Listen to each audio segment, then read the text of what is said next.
So welcome back to Excellence Acom with a new video, and in this video we'll discuss the chapter number 6 in which we need to understand about the structure and replication of DNA.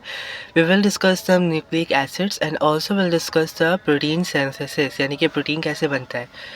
Now in the first part we'll be discussing about the nucleic acid, and as you guys know that DNA and RNA are the two types of nucleic acids.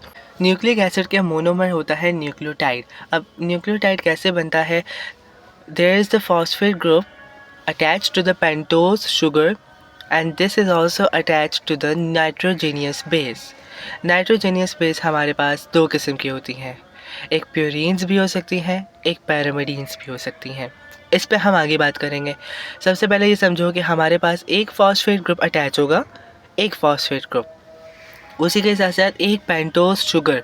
Pentose sugar कौन सी sugars होती हैं? अब pentose से आपको पता चल रहा है कि the sugar that is composed of 5 carbons is called pentose sugar.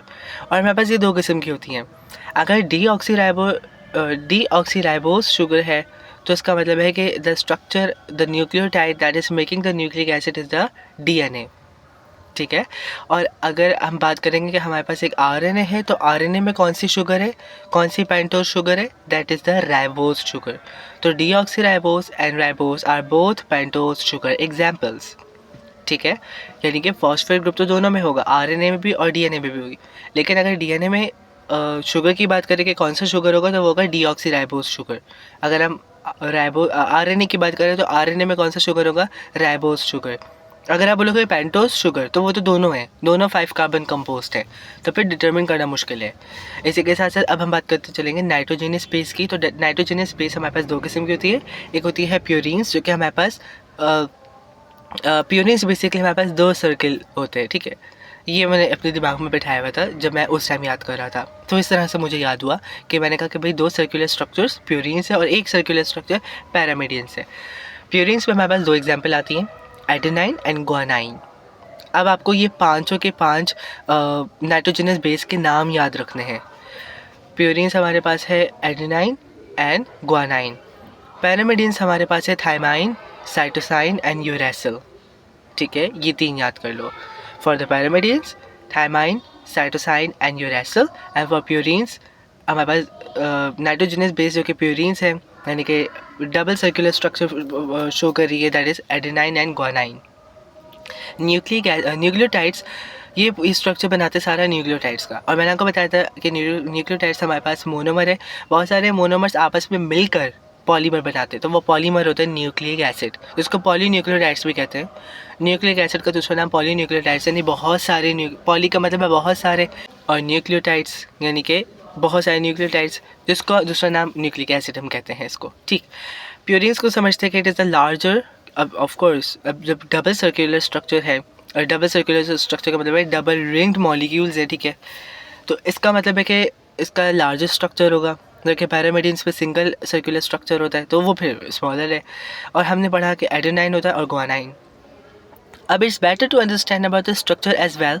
ठीक है. लेकिन आपको इसकी इतनी डेप्थ में नहीं जाना कि आपको इसका स्ट्रक्चर ड्रॉ करना आना चाहिए. आपसे ये नहीं पूछेंगे कि draw the structure of adenine. हाँ, पर ये पूछ सकते हैं determine the structure of adenine. तो उसके लिए देख लो कि नाइट्रोजन मेजॉरिटी में है in the adenine which is DNA plus RNA. ठीक. यानी कि what is DNA plus RNA, मतलब इसका ये मतलब नहीं है कि डीएनए और आरएनए एडेनाइन बनाए. नो. डीएनए और आरएनए दोनों में एडेनाइन होता है. अच्छा, ये जितनी भी नाइट्रोजनस बेस है ना, इनमें एक ऐसी है जो कि डिटरमिन करती है कि आया वो आरएनए है या डीएनए. तो उससे भी पता चल जाता है हमें कि अगर आपको पेंटोस शुगर का फॉर सपोज ऊपर देखो तो पेंटोस शुगर का अगर आपको नहीं पता कि वो राइबोस शुगर है या वो डीऑक्सीराइबोस शुगर है, तो आप नाइट्रोजनस बेस से पता लगा लेते हो. वो कैसे बताता हूँ. नीचे देखो, एडेनाइन जो डीएनए में भी होती है, यानी कि डीएनए में जो नाइट्रोजनस बेस है उसमें एडेनाइन भी होगा, आरएनए में भी नाइट्रोजनस बेस एडेनाइन होगा, दोनों में एडेनाइन होता है. ग्वानाइन ये भी दोनों में होता है. इसके स्ट्रक्चर में बस कार्बन ऑक्सीजन डबल बॉन्ड है, ये एक मेजर डिफरेंस है. ठीक है. तो ये स्ट्रक्चर्स याद कर लो. If you talk about the pyrimidines, तो वो हमारे पास स्मॉलर इन स्ट्रक्चर होते हैं, सिंगल रिंग्ड मॉलिक्यूल्स होते हैं like thymine, cytosine and uracil, और तीनों का स्ट्रक्चर आपको गिवन है. जिस पे आप साइटोसाइन को देख सकते हो कि cytosine is also present in DNA and RNA, यानी कि वो डीऑक्सी न्यूक्लिक एसिड में भी मौजूद है और न्यूक्लिक एसिड में भी मौजूद है। कौन? Cytosine. Cytosine is a nitrogenous base that is the smaller and single ringed molecule also known as pyrimidines. Pyrimidines, अब पैरामिडाइंस में हमारे पास दो ऐसी चीज़ें हैं, दो ऐसे पैरामिडाइंस हैं जो डिटरमिन करते हैं कि ये मॉलिक्यूल, ये स्ट्रक्चर DNA है या RNA है। अगर थाइमाइन है, अगर उस स्ट्रक्चर में नाइट्रोजन स्पेस में थाइमाइन है तो मतलब वो DNA है। ठीक है, स्ट्रक्चर थोड़े से याद कर लो, पर वो आपको स्ट्रक्चर ड्रॉ करने को नहीं देंगे, पर जस्ट फॉर द नॉलेज याद कर लो। ठीक है, to be on the safe side. वैसे कभी ऐसा MCQ नहीं आया कि उसमें आपको ड्रॉ करने का स्ट्रक्चर बोला गया हो ऑफ द नाइट्रोजनस बेसिस। ठीक है, पर अगर वो बोल भी देते just for the safe side, आप याद कर लो थाइमाइन अगर है उसमें तो वो DNA है, अगर यूरेसिल है तो उसका मतलब है कि वो RNA है।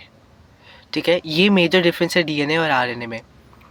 और आई डू नॉट नो कि आप ओ लेवल बायोलॉजी में ये पढ़कर आए हो या नहीं पढ़ के आए हो, लेकिन यहाँ पर ये चीज़ समझो कि हमारे पास पैरामिडाइंस डिटरमिन करते कि वो DNA है या RNA है। कैसे? उसमें भी एक तो साइटोसाइन हो गया जो कि दोनों में होता है, लेकिन एक है यूरेसिल। अगर यूरेसिल होगा उसका मतलब वो जो मॉलिक्यूल है वो DNA का, वो RNA का, सॉरी DNA का नहीं है, वो RNA का है अगर यूरेसिल है। और अगर थाइमाइन है तो वो भी DNA का है, फिर वो RNA का नहीं है। ठीक है, to form the polynucleotides, DNA and RNA, nucleotides are linked into a long chain. That is what you already know. अब ये लॉन्ग चेन है, ठीक है, जो कि सर्कुलर स्ट्रक्चर ड्रॉ कर रही है। Nucleotides are linked together by covalent bonds called, अब ये पॉइंट याद रखना है क्योंकि ये बोल्ड भी हुआ हुआ है and this is one of the MCQ, तभी ये बोल्ड भी हुआ हुआ है। न्यूक्लिक एसिड्स आपस में जिस कोवेलेंट बॉन्ड से ज्वाइन होती है वो फॉस्फोडाइएस्टर बॉन्ड कहलाता है। बच्चा कंफ्यूज होकर कहता है कि ये एस्टर बॉन्ड है। It's not just ester bond, it's phosphodiester bond. Common sense लगा लो, इसमें न्यूक्लियोटाइड्स में हमारे पास या न्यूक्लिक एसिड्स में हमारे पास फॉस्फेट ग्रुप भी अटैच है, तो फॉस्फो का वर्ड भी आएगा और एस्टर लिंकेज बन रहा है यहाँ पर, तो this is the phosphodiester linkage. ठीक है, अब ये नाम बहुत इंपॉर्टेंट है, इसे लिख लो और हाईलाइट भी कर लो क्योंकि ये MCQ भी पूछा गया है और बहुत दफ़ा पूछा जाता है। जैसे हमारे पास हमने पढ़ा था ना कि कार्बोहाइड्रेट्स के दरमियान आपस में जो बॉन्ड होता है वो कौन सा बॉन्ड होता है? The glucose, fructose, maltose, sucrose, इसमें कौन सा बॉन्ड है दरमियान में? जैसे ग्लाइकोसिडिक बॉन्ड। जब मैंने कहा प्रोटीन्स की बात करें या पॉलीपेप्टाइड्स की, तो प्रोटीन में आपने क्या कहा था? कौन सा स्ट्रक्चर है that the bond is present over there? That is the peptide bond.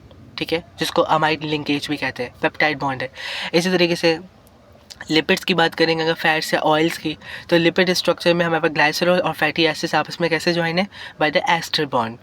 तो इसी तरीके से न्यूक्लियोटाइड्स आर द मोनोमर जो कि आपस में कैसे अटैच है? By the phosphodiester bonds. ठीक है, this takes place inside the nucleus during interphase. ये कब बनता है? ये तब बनता है जब हमारी न्यूक्लियस के अंदर इंटरफेस हो रहा होता है। Now you have already learn about the mitosis. Mitosis में हम लोगों ने G फेस पढ़ा था, G1 face and G2 face. ठीक है, तो उस G1 और G2 फेस के दरमियान जो इंटरफेस है, जिसमें हमारे बाकी जो है वो what we can just say, yeah, basically no, in the interface we were just saying that we are having the G1 phase, we are having the S phase and we are having the G2 phase. तो specifically तो खैर नहीं पूछा जाता, पर in the usually in the S phase हमारे पास interface में भी S phase में हमारे पास ये न्यूक्लियोटाइड्स बन रहे होते हैं आपस में। ठीक है, क्योंकि DNA को प्रोड्यूस होना होता है ना, DNA को रेप्लिकेट होना होता है, DNA के सिंथेसाइज हो रहा होता है। एस फेस क्या है? Synthesize of DNA in the interphase, तो वहाँ पर ये चीज़ हो रही होती है। प्यूरीन्स कंबाइन विद पैरामिडाइंस, जो एक प्यूरीन एक पैरामिडाइंस के साथ कंबाइन करता है, this is the key point. अब समझो, यहाँ पर ये पॉइंट समझो, स्ट्रक्चर समझ में आ गए, सारी बातें समझ में आ गई। ठीक है, अब समझेंगे कि ये कंबाइन कैसे होते हैं, बॉन्ड कैसे फॉर्म करते हैं। प्यूरीन्स, एक प्यूरीन एक पैरामिडाइंस के साथ कंबाइन होता है। एक प्यूरीन्स लाइक एडेनाइन कंबाइन होता है थाइमाइन के साथ। ठीक है, यानी कि एक इजी कर दूँ, एक सर्कुलर बॉन्ड, ठीक है, एक सर्कुलर बॉन्ड दो सर्कुलर बॉन्ड के साथ कंबाइन होता है हमेशा। Now understand this point. Adenine thymine के साथ कंबाइन होता है और ग्वानाइन साइटोसाइन के साथ कंबाइन होता है। अभी बॉन्ड्स को छोड़ दो कि कितने बॉन्ड्स बन रहे हैं। ठीक है, ये याद रख लो। एडेनाइन थाइमाइन के साथ कंबाइन होता है ग्वानाइन साइटोसाइन के साथ कंबाइन होता है। ये कौन सा स्ट्रक्चर है, ये कौन सा structure, can you just tell me, RNA है या डीएनए है? Just for the general knowledge मैंने आपको बता दिया कि कौन कौन से मॉलिक्यूल्स यहाँ पे प्रेजेंट है। अब आप बताइए कौन सा स्ट्रक्चर है। अगर अभी नहीं बता पा रहे आप कौन सा स्ट्रक्चर, इसका मतलब है कि आपने गौर से नहीं सुना मैंने क्या कहा था। मैंने कहा था कि जहाँ थाइमाइन होगा वो डीएनए का स्ट्रक्चर होगा। भाई देखो, एडेनाइन और ग्वानाइन और साइटोसाइन तीनों डीएनए और आरएनए दोनों में होता है, ठीक है, ये तीनों कॉमन है in the DNA and RNA. लेकिन जो चीज़ मेजर डिफरेंस कॉज कर रही है वो थाइमाइन और यूरेसिल है। जहाँ थाइमाइन होगा इसका मतलब वो डीएनए, जहाँ यूरेसिल होगा इसका मतलब वो आरएनए है।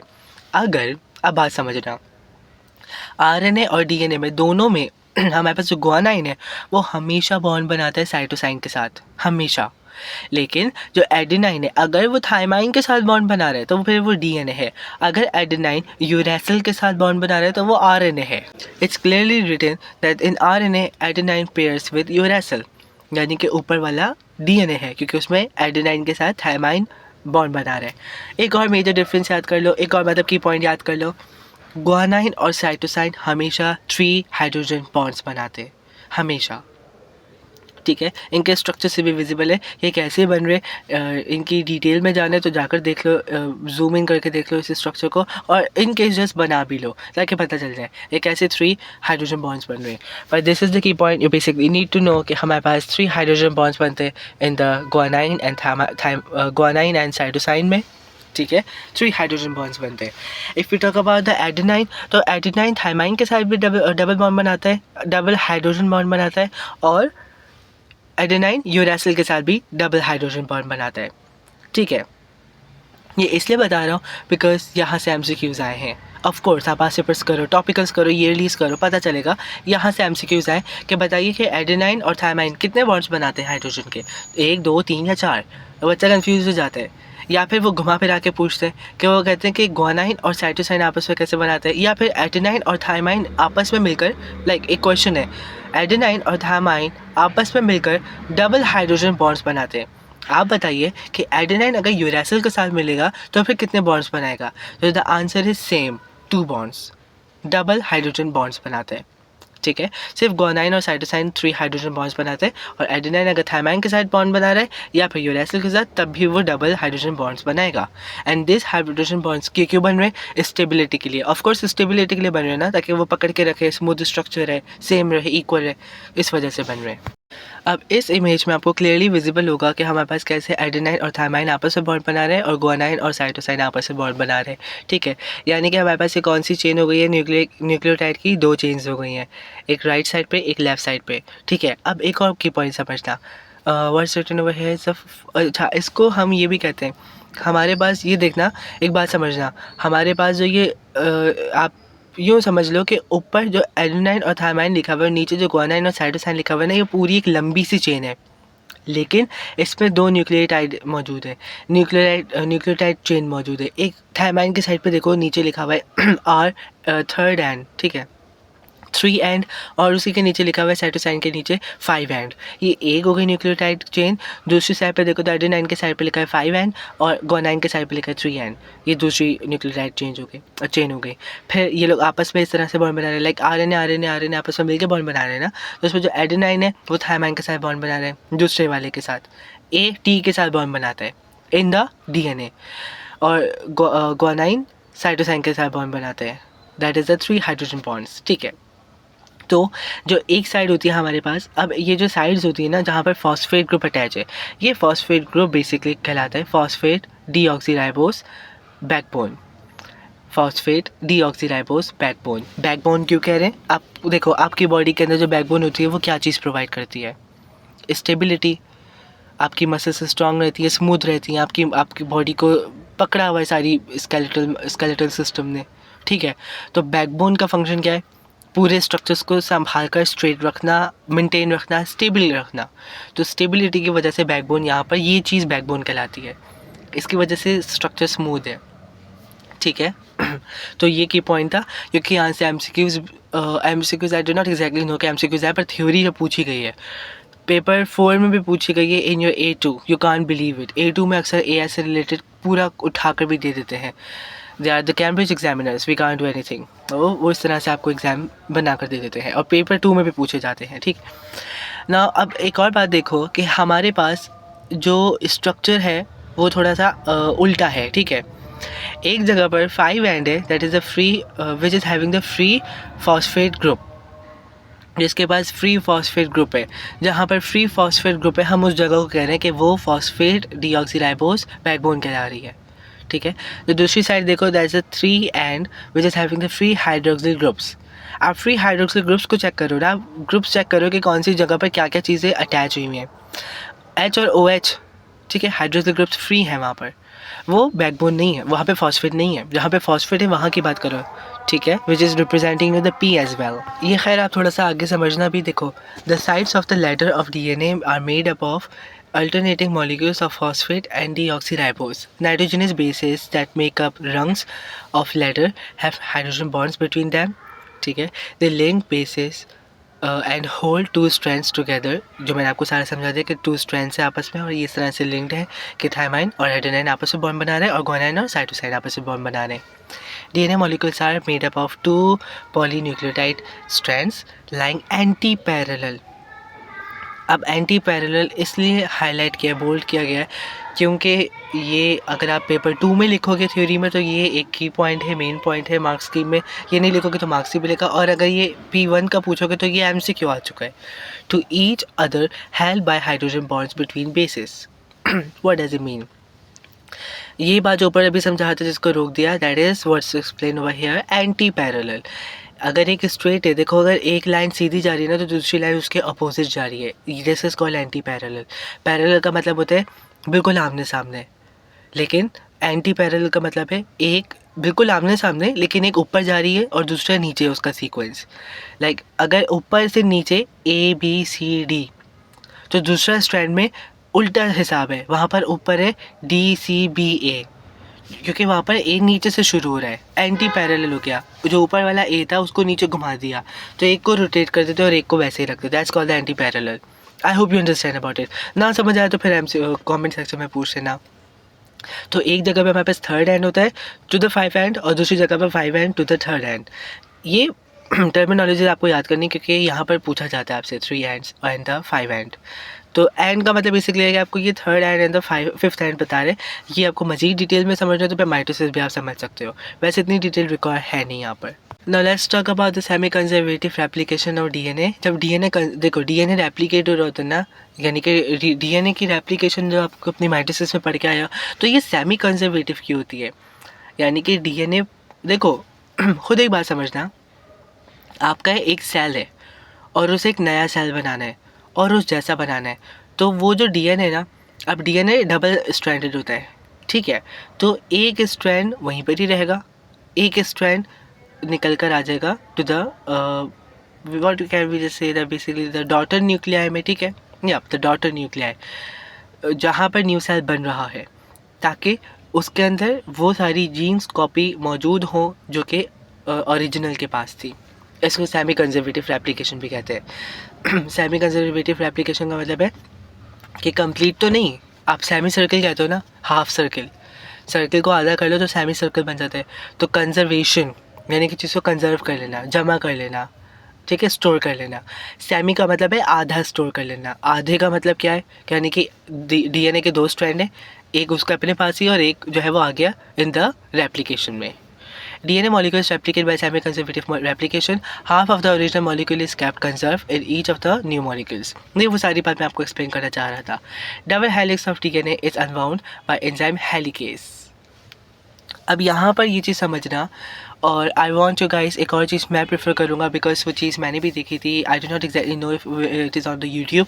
मैं अपने चैनल के अभी इस वीडियो के नीचे एक लिंक डाल दूँगा of the video, that's a specific video जिसमें एनिमेटेड वीडियो है वो, और उस एनिमेटेड वीडियो को बहुत सारे बच्चों को मैं रिकमेंड करता हूँ, उससे उनके कॉन्सेप्ट्स क्लियर हो जाते हैं।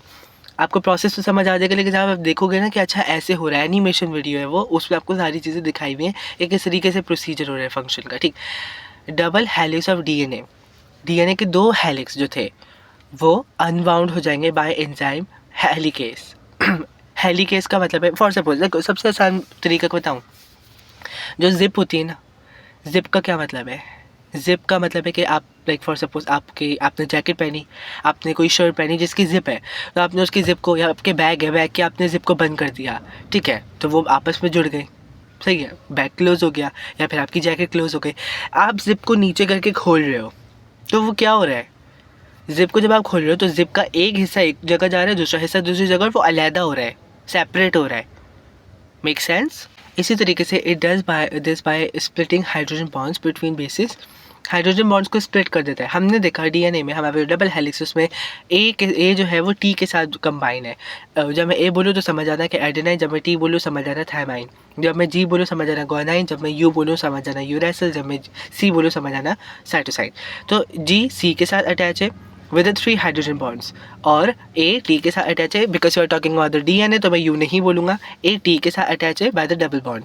ये जो बॉन्ड्स है ना, डबल एंड ट्रिपल बॉन्ड्स, ये खुलते हैं, टूटते हैं, बेसिकली टूटते हैं, तो अनजिपिंग होती है, ठीक है, अनवाइंडिंग कह लो या फिर अनजिपिंग कह लो, मतलब unwinding is a better word ma'am. तो उससे क्या होता है, हाइड्रोजन बॉन्ड जब टूट जाता है तो फिर ये जो स्ट्रैंड्स थी, 2 डबल हेलिक्स थे, ये अलहदा हो जाते हैं, सिंगल हेलिक्स स्ट्रक्चर्स बन जाते हैं, 2 सिंगल हेलिक्स हो गए हमारे पास। ये कौन सा एंजाइम करता है, हेलिकेस। हेलिकेस बोल्ड क्यों है, again it's the MCQ and not just the MCQ, examiner ने पूछा हुआ है, you can't trust me not in the A level, in the as paper 2, जबकि A2 के भी जो पेपर है ना, पेपर 4, उसकी थ्योरी से भी ये एमसीक्यूज आए, सॉरी उसमें भी ये थ्योरीज पूछी गई हैं, और आपको हेलिकेस और एंजाइम्स के नाम भी याद करने हैं, जितने भी बोल्ड हुए हैं वो सब याद करने हैं। तो पहला क्या स्टेप हो गया, डीएनए की रेप्लिकेशन का। अब हम डीएनए की रेप्लिकेशन को समझ रहे हैं यहाँ पर थोड़ा, ठीक है। क्या हो रहा है, हमारे पास जो डीएनए था जो कि डबल हेलिक्स था, उसके हेलिक्स खुल रहा है, अनवाइंड हो रहा है, कैसे, by the enzyme helicase. The unwinding of DNA strands creates a replication fork, a Y shaped structure. एक फॉर्क टाइप या वाई शेप स्ट्रक्चर बता देते हैं, वही जब आप जिप खोलते हो, ठीक है, आधी आपने जिप खोल दी तो वाई स्ट्रक्चर बन जाता है खुद ही। अगर आपको नहीं पता ये चीज़ तो आप करके देखना, कभी पता चलेगा, वैसे तो आई डोंट थिंक सो कि नहीं पता होगा, सबको ही पता है भाई। तो यहाँ पर ये बेसिक लाइफ एग्जाम्पल है प्रैक्टिकल लाइफ की, ताकि उससे आपको मज़ीद क्लियरफाई हो हर चीज़, ठीक है। तो हेलिकेस से क्या होता है, हेलिकेस से अनजिपिंग हो जाती है या अनवाइंडिंग हो जाती है डीएनए की। उसके बाद क्या होता है, enzyme primase synthesizes a short piece of RNA called primer which marks the starting point for synthesis of new strand. अब प्राइमेज जो एंजाइम है ना, वो पता है क्या करता है, वो एक छोटा सा पीस ऑफ mRNA बनाता है। यहाँ पे RNA लिखा हुआ है, वेल mRNA भी कहते हैं उसको, मैसेंजर RNA। वो RNA बनाता है, that is called the primer which marks the starting point for photosynthesis. Primase एक शॉर्ट पीस ऑफ आरएनए को लेता है, वो जो आरएनए का शॉर्ट पीस होता है ना, वो इतना सा पीस होता है, वो कहलाता है प्राइमर। वो प्राइमर जाकर एक जगह पर अटैच होता है, जिस जगह पर अटैच होगा ना, वो डिटरमिन करता है बेसिकली कि यहाँ पर हमारे पास डीएनए को मज़ीद रेप्लिकेट होना है या नहीं, तो वो उस जगह पर जाकर मार्क होता है, वो प्राइमर कहलाता है। बेसिकली प्राइमर एंजाइम काम करता है, प्राइमर जाके अटैच हो जाता है उस डीएनए के हेलिकेस स्ट्रक्चर पर, हेलिक्स पर बेसिकली, हेलिकेस नहीं हेलिक्स पे, ओके। उसके अलावा फिर क्या होता है, हमारे पास डीएनए पॉलीमरेज। डीएनए पॉलीमरेज एक ऐसा एंजाइम है that uses the primer and synthesises new strand. DNA polymerase का फंक्शन है पॉलीमराइजेशन करना, ठीक है। डीएनए पॉलीमरेज लफ्ज़ याद रख लो, बहुत इंपॉर्टेंट है। दिस इज़ नाउ द, देखो बाकी तो सारे एंजाइम्स इंपॉर्टेंट है, पर this is what which is doing the actual function. ये है हमारे पास जो डीएनए के स्ट्रैंड को बढ़ा रहा है, कि अब कैसे होगा, एक प्राइमर आके अटैच हो गया, अब डीएनए में जहाँ पर ए है ये उसके अगेंस्ट टी लगाएगा, जहाँ टी है डीएनए में उसके अगेंस्ट ए लगाएगा, जहाँ जी है उसके अगेंस्ट सी, जहाँ सी है उसके अगेंस्ट जी, और हाइड्रोजन बॉन्ड्स को फॉर्म करता रहता है, ठीक है। ये ज्वाइनिंग, ये सब कुछ डीएनए पॉलीमरेज करता है। DNA strands are antiparallel to each other and DNA polymerase can only be at bases in one direction which is 5 to 3। अब एक बात और समझो, डीएनए का जो स्ट्रक्चर हमने पढ़ा था अभी, ठीक है, हमने डीएनए का स्ट्रक्चर देखा, तो उसमें हमारे पास एंटी पैरेलल स्ट्रक्चर है। तो डीएनए पॉलीमरेज सिर्फ एक ही स्ट्रैंड को ज्वाइन कर सकते हैं, from 5 end to the 3rd end, ठीक है। 3rd एंड से 5 एंड वाले को 5 end to the 3rd end पर ज्वाइन कर रहा है, और बेसिस को ज्वाइन कर रहा है। बेसिस समझा चुका अभी कि जहाँ पर ए उसके साथ उसके अपोजिट में टी आएगा, और इस तरह से वो, क्योंकि एडेनाइन और थाइमाइन के दरमियान डबल बॉन्ड बनता है हाइड्रोजन का, तो वो डबल बॉन्ड बनाएगा। तो ये तो सब आप पढ़ चुके हो। यहाँ पर डीएनए पॉलीमरेज ये वाला काम करेगा। Now this is the very important diagram. अब तुम्हें समझ में आएगा जो अभी तो मुसीबत में पड़े हुए थे या तुम्हें कुछ समझ नहीं आ रहा था या तुम कहते कि भाई ये तो क्या कह रहे हैं सर, समझ नहीं आ रहा है, ठीक, अब तुम्हें समझ आएगा यहाँ पर।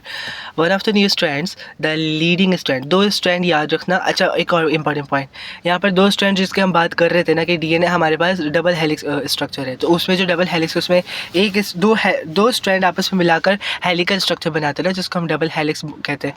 तो एक स्ट्रैंड लीडिंग स्ट्रैंड होता है। कौन सा स्ट्रैंड? ऊपर वाला।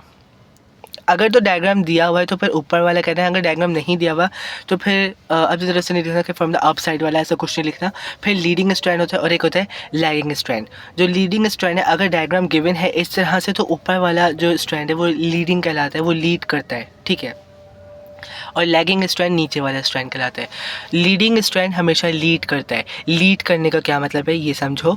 डायग्राम क्लियरली विजिबल है। अब यहाँ पर देखो, जो 5th एंड से 3rd एंड का बता रहा था कि हमारे पास जो डीएनए पॉलीमरेज है वो बॉन्ड बनाता है from 5th end to the 3rd end, ठीक है। तो उसमें देखो कि प्राइमर एक purple colour, I guess it's purple colour, maybe it's a red colour, well never mind, whatever the colour it is, थोड़ा डार्क कलर है primer का, ठीक है। तो वहाँ पर विजिबल है कि प्राइमर आकर लग गया। प्राइमर को किससे लगाया था? डीएनए प्राइमेज ने, ठीक है। उसके बाद डीएनए पॉलीमरेज ने बाकी सारे स्ट्रैंड को ज्वाइन किया है, यानी कि नाइट्रोजनस बेसिस को ऐड अप करता रहा और फिर कंबाइन करता रहा, ज्वाइन करता रहा। तो यहाँ पर डीएनए पॉलीमरेज ये अपना फंक्शन करे और इसकी डायरेक्शन देखो, एरो की, ग्रीन एरो की डायरेक्शन गौर से देखो, 5th end to the 3rd end पर जा रही है, क्योंकि ऊपर वाला डीएनए जो लीडिंग स्ट्रैंड है, उस लीडिंग स्ट्रैंड में 5th, पहले 3rd एंड है फिर 5th एंड है, 3rd and to 5th and. तो यहाँ पर नीचे में 5th end to 3rd end, क्योंकि एंटी पैरेलल स्ट्रक्चर है तो डीएनए पॉलीमरेज ये काम करता है। और उस हेलिकेज क्या कर रहे हैं? हेलिकेज को देखो अनजिपिंग या अनवाइंडिंग कर रहे हैं, ठीक है। अब ये वाई स्ट्रक्चर जो आप कह रहे थे ना, फॉर्क स्ट्रक्चर, वाई स्ट्रक्चर, वो ये कहलाता है कि हेलिकेज जिप को खोल रहा है, वो जिप बंद हुई थी, जिप को खोल रहा है और डीएनए पॉलीमरेज अपना काम कर रहा है, ओके। अब उसी के साथ ये की पॉइंट भी समझो कि हमारे पास जो लैगिंग स्ट्रैंड है उसमें डीएनए पॉलीमरेज अपोजिट फंक्शन कर रहे होते हैं।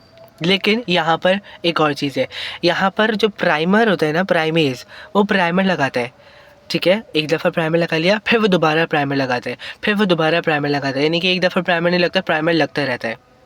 बात समझ आ रही है? लीडिंग स्ट्रैंड में क्या होता है, एक ही दफ़ा कॉर्नर पे प्राइमर लगा था, फिर वहाँ से फंक्शन शुरू कर दिया डीएनए पॉलीमरेज ने और एडअप करता गया बेसिस को।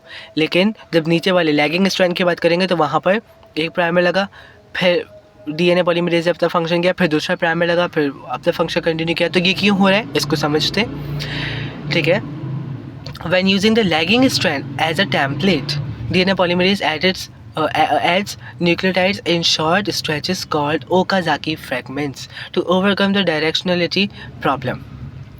Okazaki fragments बनते हैं, ठीक है, न्यूक्लियोटाइड्स शॉर्टली, यानी कि basically what I mean to say is that हमारे पास जो लीडिंग स्ट्रैंड था उसमें एक जगह पर प्राइमर आकर लग गया और फिर डीएनए पॉलीमरेज ने सारी नाइट्रोजनस बेसिस को ऐड किया, एडेनाइन, गुआनिन, थायमाइन, साइटोसाइन, और फिर हमारे पास एक स्ट्रैंड तैयार हो गया। That is basically the complete structure of DNA. नीचे वाला स्ट्रक्चर देखो लैगिंग का, तो इन द लैगिंग स्ट्रक्चर क्या हो रहा है हमारे पास, पहले प्राइमर लग रहे हैं, फिर डीएनए पॉलीमरेज अपना फंक्शन कर रहा है, उसी के साथ साथ एक और प्राइमर लग गया, फिर और प्राइमर लग गए, तो प्राइमर लगते जा रहे हैं, प्राइमेज अपना काम कर रहा है, वो प्राइमर लगाता जा रहा है और डीएनए पॉलीमरेज क्या कर रहा है, अपोजिट डायरेक्शन। अब एरो की डायरेक्शन भी देखो ठीक है, एरो की डायरेक्शन समझ आ गई। एरो की डायरेक्शन में अब नीचे वाला जो लैगिंग स्ट्रैंड है वो 5th end to 3rd and है, तो ये 3rd and to 5th and बनाएगा, ठीक है। लेकिन ये 5th एंड से 3rd एंड पे काम करता है तो ये अपोजिट इन डायरेक्शन आएगा, ठीक है। तो प्राइमर लगते जाएंगे और फिर नाइट्रोजनस बेस, तो नाइट्रोजनस बेस जब लगेंगी और प्राइमर तो पहले ही लग रहा है, ठीक है, वो प्राइमेज कर रहा है अपना काम, तो बीच में गैप आता है, वो गैप टेम्पररी होता है, वो टेम्पररी गैप क्योंकि कुछ वक्त के लिए होता है सिर्फ, क्योंकि फिर उसके बाद तो डीएनए पॉलीमरेज आके लगा रहे हैं ना बेसिस को। लेकिन वो जो गैप्स बन रहे हैं ना, तो ये अब देखो कि आपको सिर्फ 2 प्राइमर दिखाए हुए और 2 प्राइमर दिखाए हुए हैं यहाँ पर नीचे in the lagging strand check करो, और डीएनए पॉलीमरेज जो है वो अपने प्राइमर्स को लगा रहा है। लेकिन एक लंबी सी चेन को अब देखो कि डीएनए कितना बड़ा होता है, कितना लंबा होता है, तो उस लंबी सी चेन में कितने सारे हमारे पास फ्रेगमेंट्स बनते हैं। ये फ्रेगमेंट्स ओकाजाकी फ्रेगमेंट्स कहलाते हैं। Basically if I am not wrong, so may be एक जापानीज साइंटिस्ट ने अपने नाम पर इस फ्रेगमेंट्स का नाम रखा था ओकाजाकी फ्रेगमेंट्स। ये भी बोल्ड हुआ है because again it's the key point in the mark scheme, you need to write it down in your theory papers and also in your MCQs बन के आते हैं भाई ओकाज़ाकी फ्रैगमेंट से रिलेटेड, तो वो पता होना चाहिए।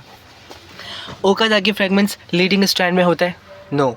लैगिंग स्ट्रैंड में होता है? यस। कैसे होता है? क्योंकि डीएनए पॉलीमरेज का फंक्शन है थर्ड एंड से फिफ्थ एंड पे लगाना, सॉरी फिफ्थ एंड से थर्ड एंड पे लगाना, और नीचे वाला जो है लैगिंग स्ट्रैंड उस पर फिफ्थ एंड से थर्ड एंड होता है, तो फिर ये अपोजिट डायरेक्शन में लगाएगा। तो अपोजिट डायरेक्शन में डायरेक्शन की प्रॉब्लम को ओवरकम करने के लिए यहाँ पर ओकाज़ाकी फ्रैगमेंट्स आते हैं, यानी कि प्राइमर एक जगह पे लग रहा है, फिर उसी के डिस्टेंस से दूसरी जगह पर, उसके डिस्टेंस से दूसरी जगह पर, तो खाली जगहों पर डीएनए पॉलीमरेज अपना फंक्शन कर रहा है। तो जो गैप्स बन रहे हैं, अब ये गैप्स हमेशा के लिए नहीं बनते, कुछ टाइम के लिए बन रहे हैं भाई, क्योंकि डीएनए पॉलीमरेज तो आके बेसिस लगा रहे हैं ना, लेकिन वो थोड़े से टेम्पररी गैप्स फ्रैगमेंट्स कहलाते हैं, that is called the Okazaki fragments. और फिर उसके बाद at the last the DNA ligase seals up fragments of DNA in both to form a continuous double-stranded helix. DNA ligase एक ऐसा एंजाइम है जो कि अब आता है, this is the final and the last enzyme जो कि एक्ट करता है और ये DNA के स्ट्रैंड को जोड़ देता है और डबल हेलिक्स बना देता है। अब देखो हमारे पास ये सिंगल स्ट्रैंड था, पहले देखो DNA मुड़ा हुआ था, मुड़े हुए DNA को सीधा कर दिया और हेलिकेस ने खोल दिया। अब ऊपर देखो प्राइमर और लीडिंग स्ट्रैंड और प्राइमर के पास डबल हेलिक्स बन गया, लेकिन ये हेलिक्स ही बना, ये बेसिकली स्ट्रेट चेन बनी है, तो इसको हेलिकल और इसको ज्वाइन कर देते हैं आपस में, ठीक है। कौन? डीएनए लाइगेस सील्स कर देते हैं फ्रैगमेंट्स को, फ्रैगमेंट्स जितने भी उनको सील अप कर देता है और फिर एक स्ट्रॉन्ग बॉन्ड बना देता है, और फिर वो डबल हेलिक्स के फॉर्म में या डबल स्ट्रैंडेड हेलिक्स के फॉर्म में कन्वर्ट हो जाते हैं, ठीक है। ऊपर वाला भी नीचे वाला भी, लैगिंग स्ट्रैंड भी। Now in the next video we'll discuss the protein synthesis. अब तक सिर्फ इतना ही रखते हैं। I hope you understand. अगर समझ नहीं आया तो पूछ लेना. Do subscribe this channel and do not forget to click on the bell icon. I'll see you in the next video. Till that, take care.